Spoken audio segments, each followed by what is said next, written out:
Hello friends, let us now learn some important points about vitiligo. Vitiligo is actually autoimmune condition. Most commonly, vitiligo is autoimmune condition and it is also associated with family history. What are the types of vitiligo? Types, we have segmental vitiligo. So this segmental vitiligo is present along dermatomal distribution. Then we have non-segmental vitiligo. This non-segmental vitiligo has two parts, which is localized vitiligo, where there are focal vitiligo or mucosal vitiligo. As the name says, focal, where you see only few lesions, and if you see mucosal, where you see mucosa is involved. Whereas in segmental vitiligo, you have a neurogenic hypothesis is formulated. Then we have generalized vitiligo. This generalized vitiligo includes vitiligo vulgaris, which is the most common lesion, which is bilateral lesions are seen. Then we have acrofacial type, where there is hand, feet and face are involved. In acrofacial, hand, feet and face are involved, whereas we have lip-tip type.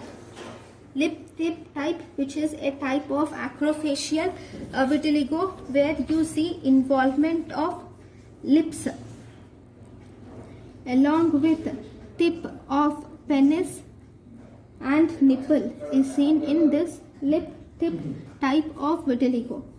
Then we have vitiligo universalis, which is present all over the body. This vitiligo universalis is associated with Hashimoto's thyroiditis. It is associated with Hashimoto's thyroiditis, diabetes mellitus, pernicious anemia, and it is associated with alopecia areata. So these are the different types of vitiligo. Then most important things are about the treatment. How are you going to treat this vitiligo?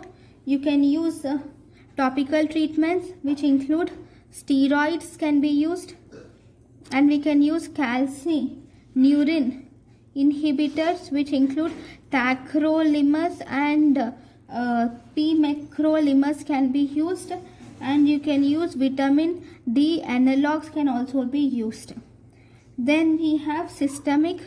In the systemic, we can use steroids. We can use azathioprine and levamisole can be used. Then in phototherapy,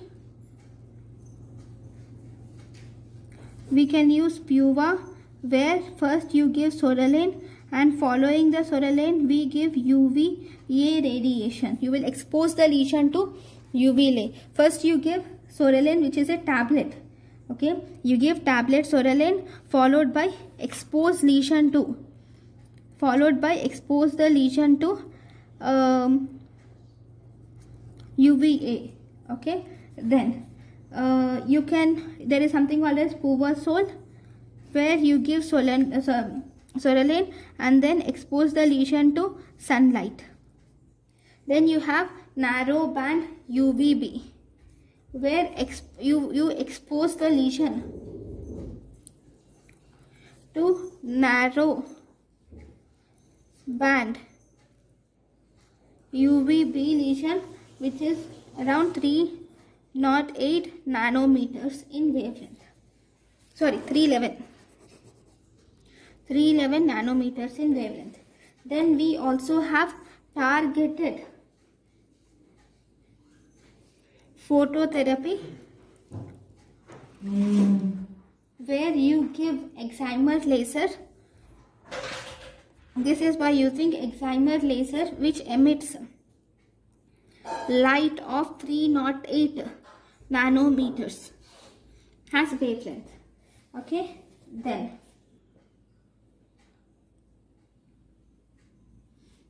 if Sorelin is given,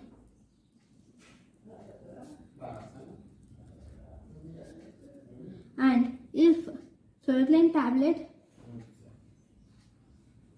given, then wait for 2 hours and then expose the lesion to either UV light, or you can expose it to sunlight, anything. If topical therapy is given, then wait for 30 minutes and then expose the lesion.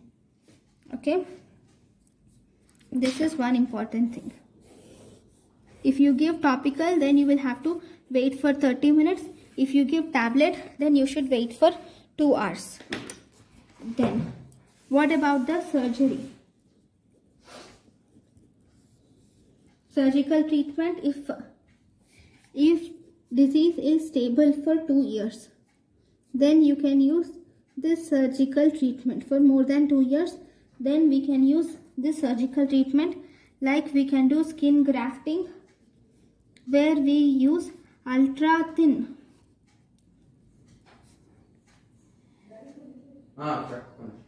partial thickness skin graft.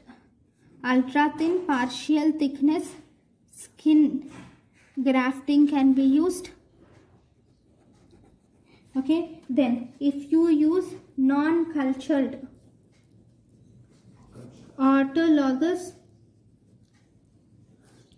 melanocyte transfer, non-cultured autologous melanocyte transfer can be used, and we can also use cultured autologous melanocyte transfer can also be used. We can use non-cultured autologous melanocyte transfer, or we can also use cultured autologous melanocyte transfer. So these are the surgical modalities for vitiligo. So thank you guys for watching my lecture. Thank you.